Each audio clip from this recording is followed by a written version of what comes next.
Hi, Dr. Peter Shark here from Gulf Coast Wellness. I have a sad topic to talk about today, and that is long COVID. If there's anybody out there on earth telling you that they can treat long COVID in a way that is fast and easy, the people that claim that are not actually treating patients mostly. They're mostly selling things online.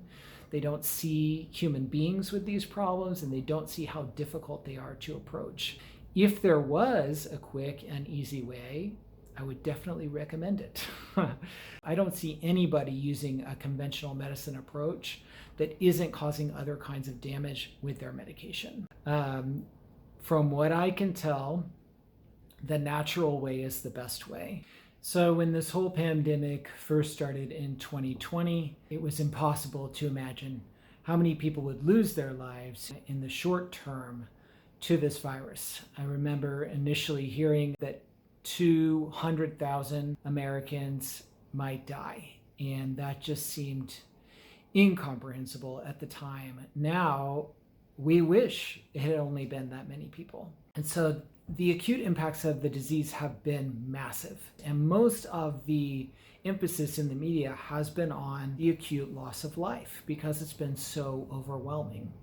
But in the background, from the very beginning, there's been an epidemic of long haul COVID or long COVID or post-acute COVID syndrome, which is when you catch COVID and then after you kind of get over the initial virus, you either have some kind of regular lingering symptom that interferes with daily life, or you have a serious event such as a heart attack or a pulmonary embolism or something like that.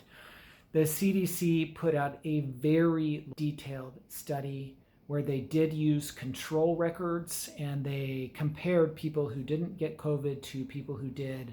They found that 20% of people between the ages of 18 and 64 who had contracted COVID continued to have at least one symptom that affected their ability to function in daily life. We're talking about millions of people. And then for people over 65, they found it was 25%. Serious statistics that show that the impact of this virus is not going to be over when it stops killing people in the short term, that we really going to have a lot of fallout to deal with. And so in our clinic, we've been treating people with long COVID since June of 2020. That was my first long COVID patient. It was the first time I had heard about somebody not getting better. They exhibited one of the most common problems in older patients after contracting COVID, which is cognitive issues, neurological or neurovascular degeneration that manifests itself in cognitive issues like severe brain fog, memory problems, extreme mental fatigue. So let me just explain what those things look like a little bit.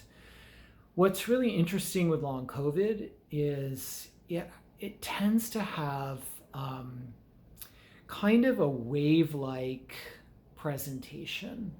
And so people will feel better and then they'll have like a fatigue attack is one way I've heard it described. And that's, I think, really an apt description. They'll be going along fine and then boom, they're just hit by fatigue that's so severe that they can barely think. It's particularly brought on by stress or mental work. So, for example, going to your job for a full 8-hour day is something that many people struggle with after having COVID. They might be able to do something around the house or around the yard, but when they go and try to work with their minds for the day, they're hit by crushing fatigue, by severe brain fog. Frequently, they're not aware of the cognitive decline until after it happens. So they might go through the day feeling like, oh, I think I'm doing okay. And then the next day look back on the quality of their work and see just massive mistakes. One of the reasons that we think that that's happening is vascular inflammation. And that is one direction that we try to treat this problem when we're treating a patient with long COVID. So I always want to say when I'm talking about COVID or long COVID, I do not have a cure for COVID. There's no magic wand. If you can avoid getting COVID, that's the best idea. If you've already had it, well, we better deal with it now. There's no easy fix. There's no quick fix. There's no magic cure. There's no miracle pill. There's no drug that can wipe it out. Okay. Anybody that's legitimately treating long COVID knows that it's going to be difficult. There are going to be a lot of ups and downs. We don't really know everything yet. So everybody that's in the field of treating long COVID is taking in information as we go along. All of our patients are kind of in the guinea pig beta tester phase until we have 10, 15 years experience of this.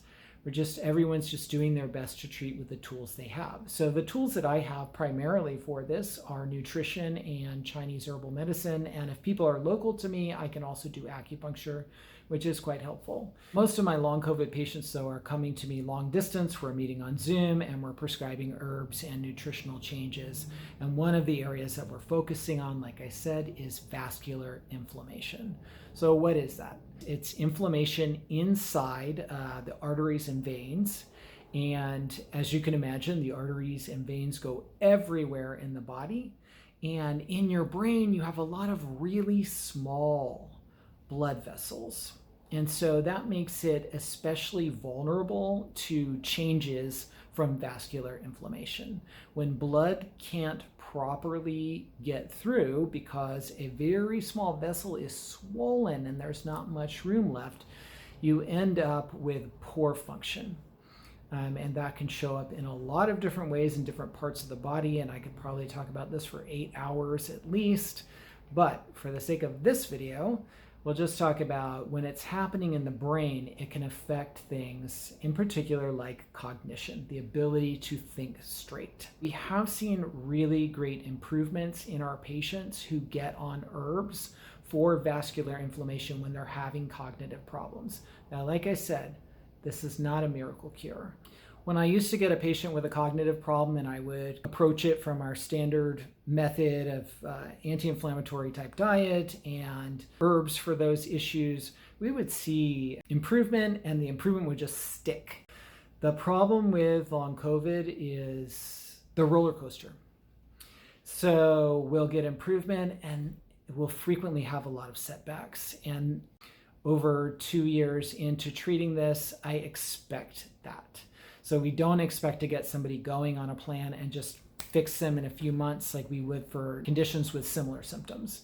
If we think that the problem is coming from initially from a COVID infection, we're going to expect it to be a longer term treatment. We're going to need more consultation, more changes in herbs and protocols, and we're going to need a more multi-pronged approach. So that could mean a lot of different supplements, working on the brain from different angles, in addition to herbs that are regularly updated, in addition to eating in a way that helps control inflammation, in addition to making sure you get enough rest and respond when those fatigue attacks happen by actually resting and taking a break, and a lot of other lifestyle things that have to be implemented for this stuff to work. What we're seeing in the office is that people can get better. They can significantly improve quality of life. They can eventually get over it completely, but it's difficult. MDs that are treating, I'm not an MD, I'm an acupuncture physician. So the MDs I see out there treating are using a huge cocktail of drugs. And every single one of these drugs has serious side effects. And the reason that they're using them anyway is they don't have anything else to offer to help people get better from these debilitating long COVID syndromes. Fortunately, in my clinic, the things that we use, while it still is an uphill battle, while it still can be a roller coaster, while it still can be very difficult, we can significantly improve quality of life, usually pretty quickly, and we can do it without doing things that are causing other problems. We're not causing any damage to the gut. We're not causing any damage to the immune system or to the brain or anything else in order to get our results. And to me, that makes it a superior approach. We're able to help people feel better, get better quality of life, and regain their health over time without damaging any of their system. It's a difficult field. Results are slow. Patients are demoralized because they've usually been sick for quite some time. There is reason for hope, though. We do see significant improvements in quality of life when people start following our advice. And eventually, I do believe people can get 100% over these illnesses, get their immune system and their vascular inflammation back under control, and return to normal life. But it does have to be approached like a serious chronic illness and not like some kind of magnified cold that you should be over in a week or two.